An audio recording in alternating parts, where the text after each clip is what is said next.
Hello.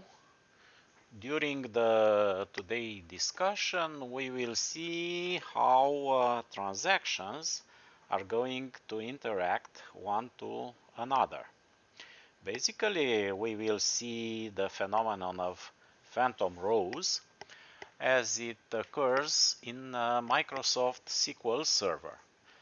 I stress the fact that Oracle and Postgres do not suffer from the same phenomenon just because they are using a sort of snapshot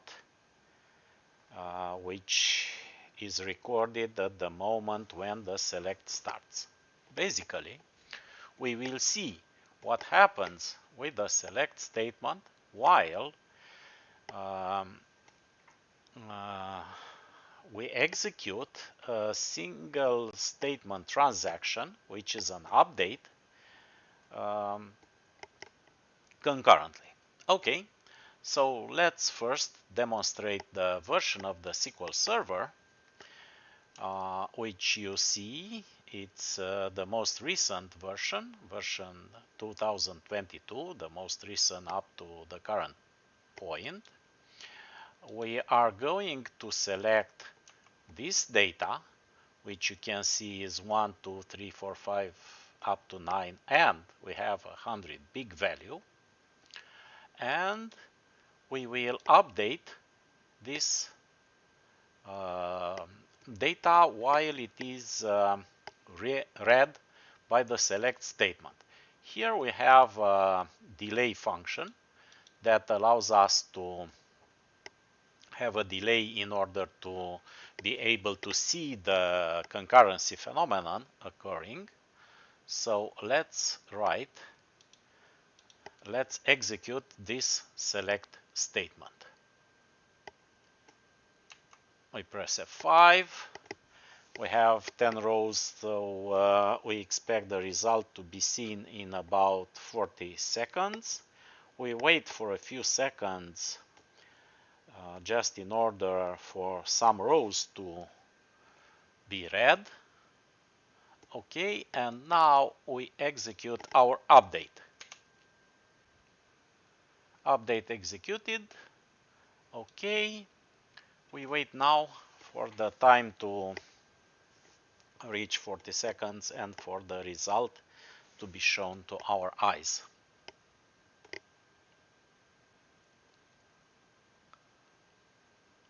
About 40 seconds or more.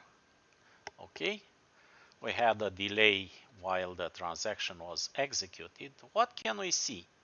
We have value 11 twice.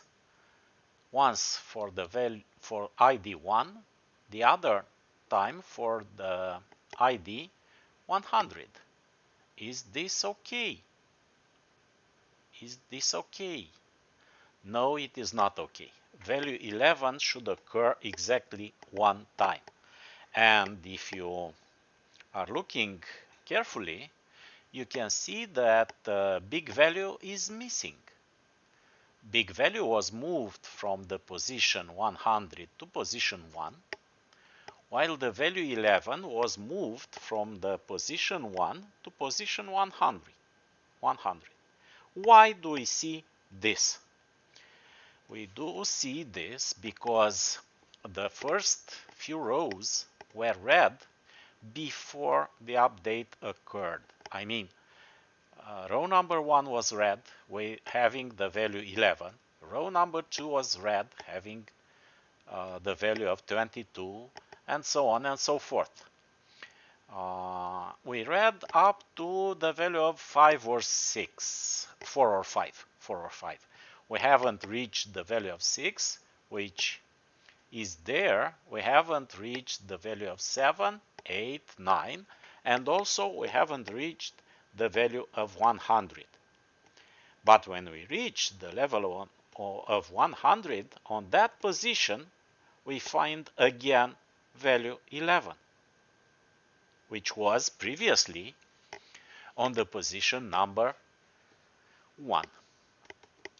Let's really look at this moment what we have in the table itself. Kindly please keep your eyes on these values, 11 up to the end, which is 11 again.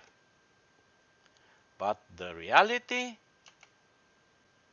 is big value and the rest are the same. So we read value number 11 twice. Why did this happen? This happened just because the transaction occurred in the middle of the select statement.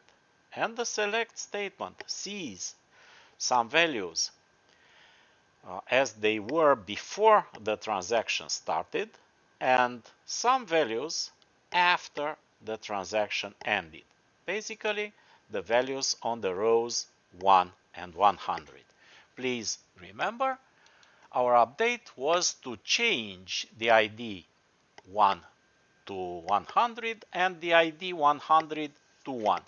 As you can see from the set statement and the values of IDs which are changed by this statement. The conclusion is that transaction, even if they are in a single statement and they execute concurrently, they can produce very undesired results. I mean, we do have a select, which is one statement. We do have an update, which is one statement, therefore a single transaction, but the result is not as it should have been because it combines values before transaction with values after transaction. Thank you so much for looking at today's SQL concurrency episode.